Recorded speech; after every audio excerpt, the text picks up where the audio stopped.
welcome to Game Day with Greg. I am Meg. This is Greg. We are here for the Week 3 recap. Let's get started. First off, we got FSU at Boston College. FSU held on late.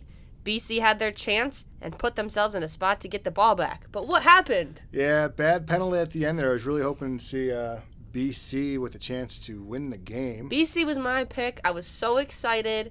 It was a huge bet. It was 22 and They a were half. playing great, and then terrible ending. They had every opportunity to win. I was rooting for them towards the end. I thought Florida State was going to run away with it. BC showed up. Great game, just a terrible finish.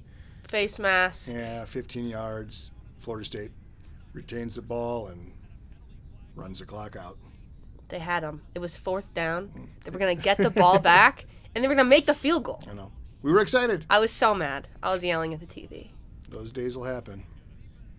Anyway, moving on. It's fine. I'm not mad about it. Here's something I was also not mad about at all. Washington 41, MSU 7.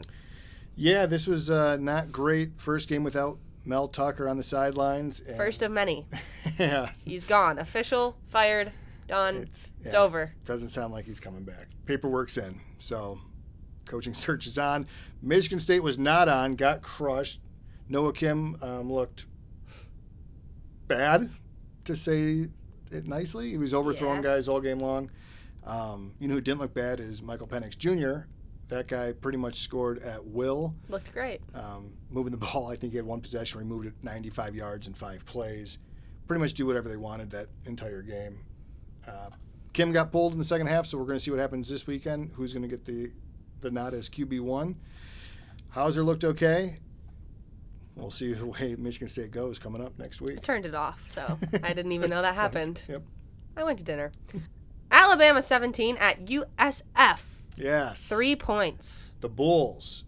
This game, I watched it for a little bit, really boring. I thought Alabama was going to score more. They didn't until later. So. Yeah, I thought Bama was going to kind of show up and dominate. They made a quarterback change. They were trying out their backups. Neither looked great. It was a terrible weather conditions. Buckner and Simpson. Neither looked good. Yeah. I don't think they're it. In fact, I think they're going back to the original quarterback Malore this weekend. So, didn't impress. Credit to South Florida. They had opportunities. Their quarterback just couldn't get it done. I mean, they really could have knocked them off, which would have been a huge win for the program. But huge. We got to see. Bama's got a lot to clean up with SEC play starting this weekend. Colorado State 35, Colorado 43. I watched a little bit of this one. This was fun. Late. Very late at night. But I think we went to 2 o'clock Eastern time before it was all said and done almost. Great game, back and forth, a lot of scoring. Double OT. Yeah, I thought Colorado State had it. They looked very impressive. QB's making big plays. Constantly. Throwing the ball all over the field. Shador, 38-47 for 348 and 4 touchdowns. Another insane performance from him. You got to give credit to Colorado State, though. Their quarterback and wide receiver combination, they had multiple guys over 100 yards receiving. Even their tight end, he was getting it done. Soft hands for the big man. But in the end, not enough. Colorado holds on and gets that victory to keep their dream season alive. Yeah.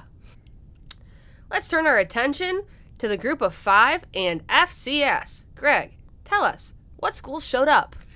A lot of teams knocking off the big dogs. We had UNLV taking on Vandy in Vegas. They held on late for a 40-37 win. Vandy got the ball back. I thought this thing was over. Their field goal kicker looked extremely cocky coming out there. He was doing the gunshots to his team and then missed the field goal. UNLV got the ball back, marched right down the field, ends up winning the game. Ohio and Iowa State played. Ohio out of the MAC coming up with a 10-7 win. You might not have liked that one because I think you had Iowa State and the refs might have bailed out. Yeah, they made a kick or something. What happened? Field goal kick that was good, but they said it was no good. Yeah, and then they ended up losing by 3. Yeah. So it would have been a tie game. Everyone saw it too. It's like, how do you miss this with the camera angles and everything? Yeah, I was in. So that wasn't cool. Whatever. One that was not in doubt, South Alabama and Oklahoma State. I watched a little bit of this one. The Jaguars just pounded them, 33-7. It was a no-doubter. Big performance from them.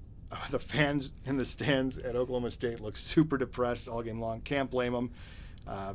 Just pure domination by South Alabama.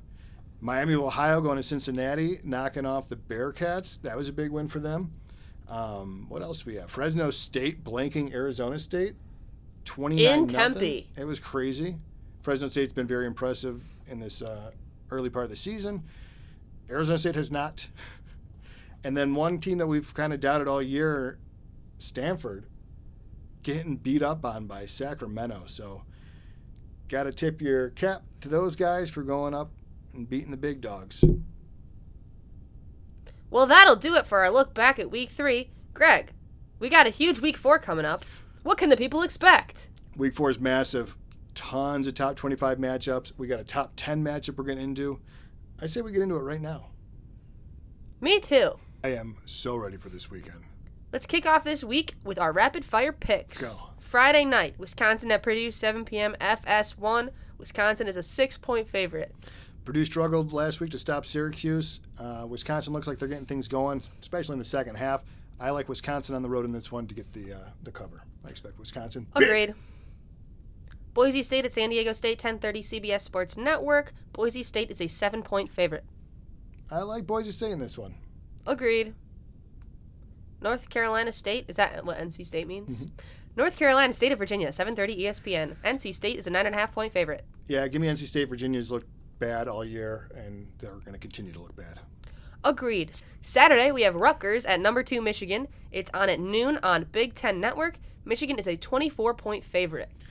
Yeah, so far Michigan hasn't covered the spread once. I don't think they're going to do it here. Rutgers actually looks pretty good. 24 is a lot. I'll take Rutgers to cover.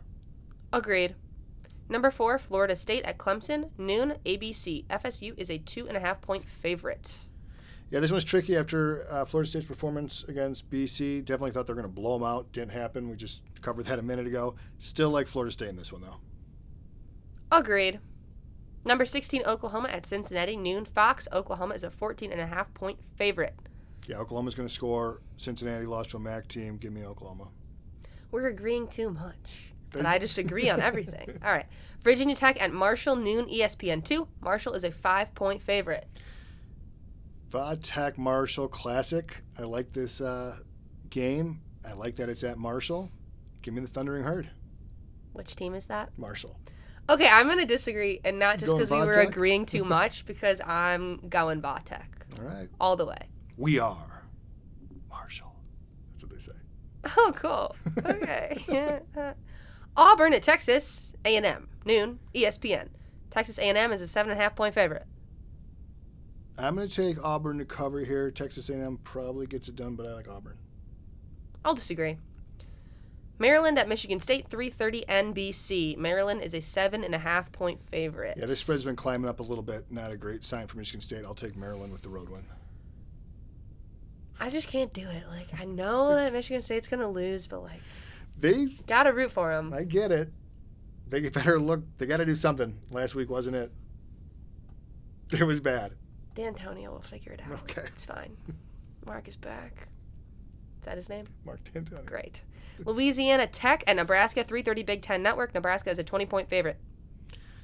Yeah, La Tech's not that great. Nebraska started to look like they're putting things together. I'll take Nebraska to cover.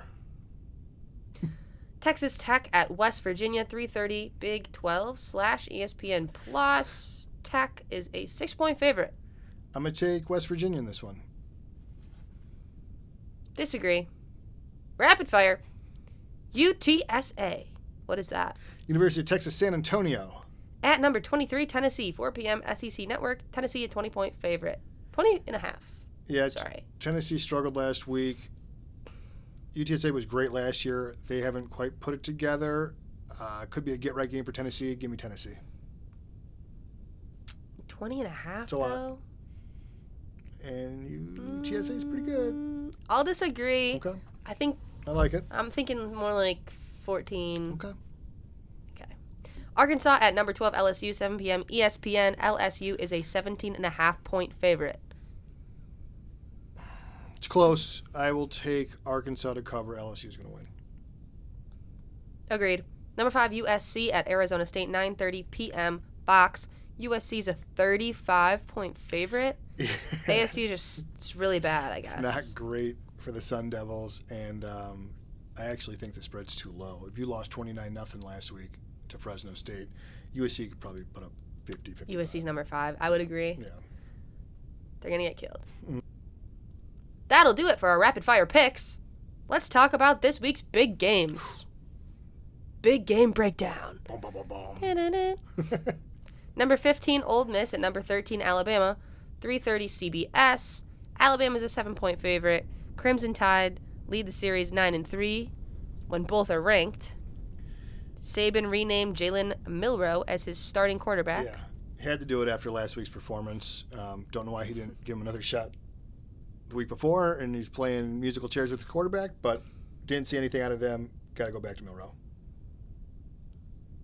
Jackson Dart can beat Bama with his legs, but Bama should have the advantage in the trenches. Yeah, I agree. I think Bama's defensive front is going to be too much. I think that's going to be the difference in the game. I like Bama to win here, but it's going to be close. This is going to be like a 3-point, 4-point game. Should be a good one. Next game. Number 22, UCLA, at number 11, Utah. Yeah, Cam Rising's getting back. He's Utah's listed. a 4.5-point favorite. Yeah. Yeah. The Rising effect, maybe. I don't know, though, because UCLA's pretty good. Rising, who knows where he's going to be with his ACL recovery. I'm actually kind of going with an upset here and going UCLA with the W. Okay. It's their second meeting when both teams are ranked. Last year was the first, and UCLA got that victory by 10 points. So you think they're going for it again? I just have a feeling about it. Cam Rising's not probably 100%. Their defense could be the difference, though. Utah's defense really good. It's going to be a fun one to watch. Number 19, Colorado. At number 10, Oregon. 10:30 ABC. Oregon's a 21-point favorite. First regular season meeting with both teams ranked. Oregon is an elite offense. Colorado, especially after Travis Hunter left the game with a multi-week injury, let Colorado State move the ball all over. I think the Ducks are going to have a ton of success on offense. I have to agree. The defense in Colorado did not look solid. I just don't know if they're going to be able to keep up. And the secondary for Oregon, pretty good. Yeah, they can slow down Shedeur Sanders, but, is it enough to cover? That's the question everyone's asking. Well, 22 is a lot. We'll see. I'm taking the Ducks to cover. Sounds like you might disagree. You taking Colorado? Yeah. All right, we'll see how it plays out. Number 14, Oregon State. At number 21, Washington State. 7 p.m. Fox. Oregon State's a 3-point favorite. The Beavers and Cougars have played 98 times, but never before when both teams were ranked. Yeah, that's just crazy. That's a fun fact. It is. Almost 100 years, first time ever that they're both ranked. It's exciting. Great quarterback matchup. Cameron Ward. Yep. I love Cameron Ward out of Washington State. He can do it all. He might be the difference. Cam Ward's excellent, fun player to watch. DJU has been doing pretty good out at Oregon State, too. I think it's going to come down to really maybe a last possession kind of game here.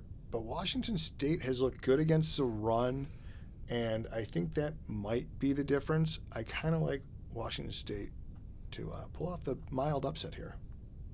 Number 24, Iowa. At number 7, Penn State. 7:30 on CBS. Penn State's 14.5-point favorite. 3 of the past 4 meetings came when both teams were ranked. Yeah, this is always a good matchup. It's usually a defensive battle. I kind of think that's where it's going to be in this one, too. Penn State's defense looked really good. Offensively, Penn State's been pretty solid. But not really running the ball very well, though. That's going to be the issue. Iowa's defense, again, it's another year where they've looked pretty good. Drew Aller, not off to a great start. He's been solid, just not exceptional. I think we're going to have a low-scoring, kind of ugly game.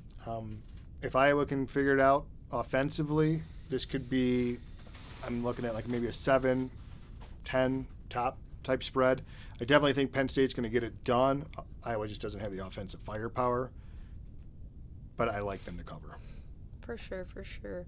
Number 6, Ohio State. At number 9, Notre Dame. 7:30 NBC. OSU is a 3-point favorite. For the second year straight, it's a top 10 matchup. Yeah, huge. This is going to be the game. This is going to change the college football landscape for the rest of the year. It's the game. It's the game. Finally, a top 10 matchup. I like Notre Dame in this one. I think they've proven more. I think they got a great quarterback in Hartman. The running games looked really good. It's our guy. He's awesome. This could be the game that puts him to the top of the list in the Heisman campaign.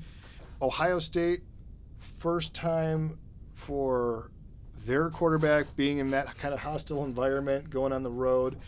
It's going to be it's just a tough place to go in and try to win. Sam Hartman for the win all the way. I think Notre Dame, forget the points. I think they're getting the win. Game day is going to be there.